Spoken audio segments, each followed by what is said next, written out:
এই আঘাত আজকে সাংবাদিকদেরকে, সারা ত্রিপুরার সাংবাদিকদেরকে লিখেন সে কিছু আমরা দেখি না। এ ছিল আমাদের অপরাধ। আমরা 2 টাকার মূল্যে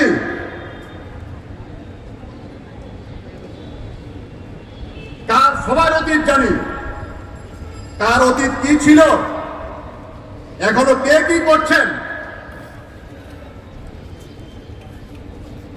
আমরা আগেও যেরকম লিখেছি, আগেও রক্তচক্ষু 2জন সাংবাদিক হত্যা করা হয়েছে এই রাজ্যে 1 মাসের ব্যবধানে।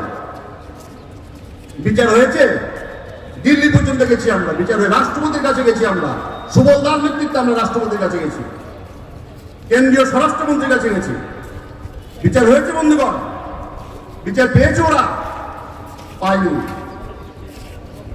দিল্লিতে আমরা রাস্তায় এইভাবে আমরা দিল্লিতে রাস্তায় আমরা শুয়ে পড়েছিলাম, কারণ আমরা সস্তায় সাংবাদিকদের সাথে থাকি না। আমরা যেটা থাকি, আমরা দায়িত্ব নিয়ে থাকি, আমরা ভালোবাসা দিয়ে থাকি। হ্যাঁ, আপনাদের সবকিছু তো আমরা করতে পারি না, কিন্তু দুঃসময়ে আমরা সাথে থাকি। একটা লোক যারা এসছেন, কেউ বলতে পারবেন না আপনারা দুঃসময়ে আপনারা পড়েছেন, সেই সময় আমরা আপনাদের পাশে থাকিনি। এই জাতি, এই জনজাতি ভাইয়েরা, এরা যে জনজাতি ভাইদের জন্য আলাদা করে প্রেস ক্লাব তৈরি করা হয়েছে, গোটা দেশে কোথাও পাবেন না আপনারা। এটা একটা ইতিহাস।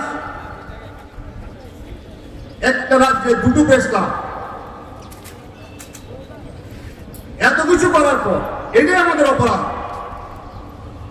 কেউ হয়ে গেল বাহুবলী, কেউ হয়ে গেলাম দালাল। এভাবে চলবে না বন্ধুগণ। এটা তো ট্রেলার দেখেছেন, তারপরে আসলটা দেখবেন। যদি দেখি এর পরেও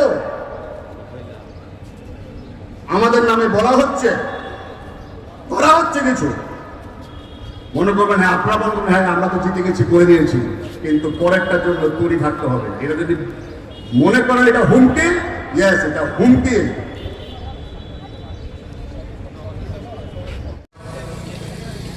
এই কর্মসূচিতে সামিল সবাইকে সে ব্যাখ্যায় আমি যাচ্ছি না, কারণ সেই ব্যাখ্যা দিতে গেলে অনেক দূর যেতে হবে। আর সেই ব্যাখ্যা দিতে গেলে 1 পক্ষ, 2 পক্ষ, 3 পক্ষ সামনে আসবে।